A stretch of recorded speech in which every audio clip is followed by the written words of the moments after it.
Secretary, may mga ulat na meron daw malawak na pagkilos sa November 16, 17, and 18 sa EDSA Shrine, at ang isa po sa mga participants niyan ay yung tinatawag na People's Council, kung saan kayo po ay nabibilang. Maaari nyo pang ipaliwanag kung ano po itong People's Council na ito. Yan. Yes, Attorney Ferdy Juby, ang meron po kasing gagawing pagkilos, yung People's Council, nabanggit mo, Attorney Ferdy, iba't ibang organisasyon, iba't ibang grupo na nagkaisa, at kami po ay nananawagan na magkaroon ng pagkilos dito po sa atin sa People Power Monument sa EDSA. Opo. Habang po ang ating mga kasamaan, meron pong pagkilos din po ang Iglesia ni Cristo sa Quirino Grandstand. Okay, kami po ay magkasagawa din ng pagkilos dito po sa EDSA. Hindi lang po bilang pagkakaisa sa kanila, pero bilang din po sa ating panawagan na talagang magkaroon na talaga ng pagbabago. Ika nga, maikulong yung talagang mga korap na nakita po natin ang sistematikong nagiging nakawan sa ating kabanang bayan. Kailan lang, no? Juby, Attorney Ferdy, alam mo, nakita na naman natin yung Cebu. Talagang hindi na natin sunod-sunod, no? Parang pag matatahimik yung issue, may lalabas na naman na bagyo, at makikita na naman natin ang pagbaha.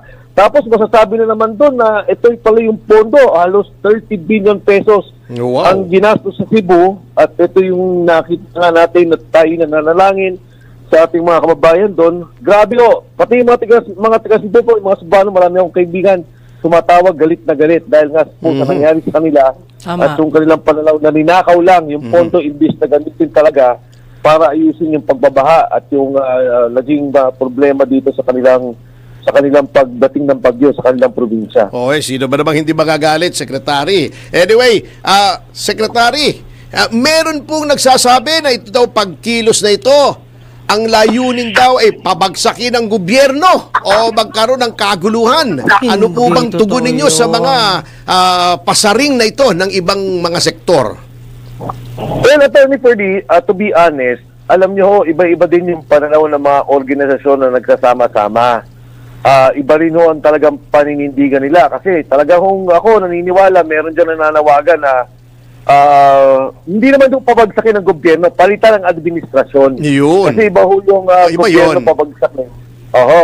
Merong nananawagan ng resign, may nananawagan na talagang yung mga korap ay ikulong, may nananawagan na talagang wag magkaroon ng, kasi nakikita nila, no, na yung mga ginagawang investigasyon sa ICI, at saka siyempre doon sa Blue Ribbon, talagang nakikita lang may pagkakiling, na may mga iniwasang tao, may hindi tamang investigation. Kaya to be honest, Attorney Ferdy, iba-iba yung pananaw ng mga tao dito, pero ang bottom line naman, ay talagang yung dalit ng ating mga mamamayan. Ito siguro sa lahat naman kahit na anong politika mo, anong paniniwala mo, na talagang dapat may makulong, at dapat yung dapat makulong ay sikasuhin ng gobyerno. Kung talagang umabot kahit saan to, pabayaan po natin dahil yun naman ang importante.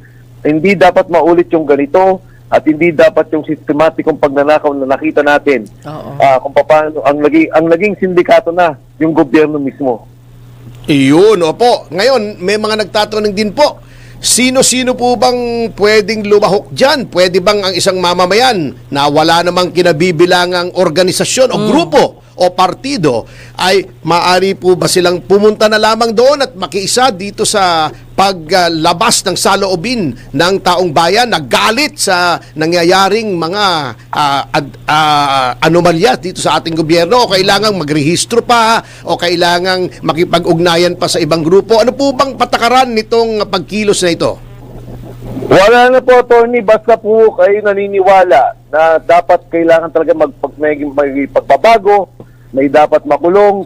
Welcome po ang lahat. Alam ko naintindihan ko, iba't iba yung paniniwalang politika ng iba. Yung iba sinasabi, ayaw namin na mag-resign si BBM dahil hindi namin gusto si Inday. Gusto namin pareho sila mag-resign.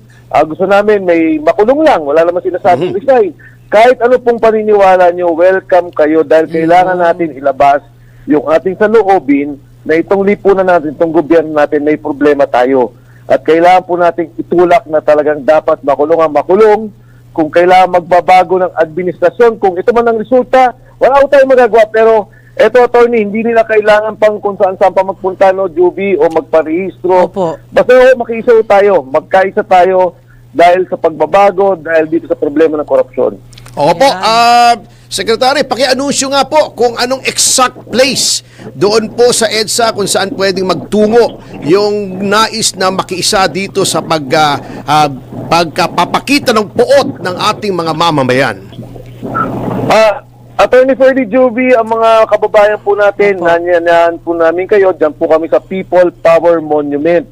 Kung kayo man po ay napapabilang sa grupo, wala namang problema, pero welcome po lahat, pumunta lang po kayo dyan. Gagawin po namin to ng 16, 17 at 18. Anong oras po ang uwian to, umpisa, Attorney Secretary? Anong oras po ang umpisa? Oras.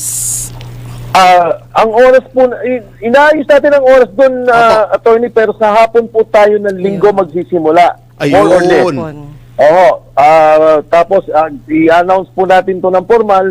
Mingi po kami ng tulong din po sa inyo, Attorney Ferdy and Juby, kung pwede po namin may announce sa inyong programa yung eksaktong oras natin kasi baka po maglakad pa tayo magmula sa Santolan papunta dito sa People Power Monument.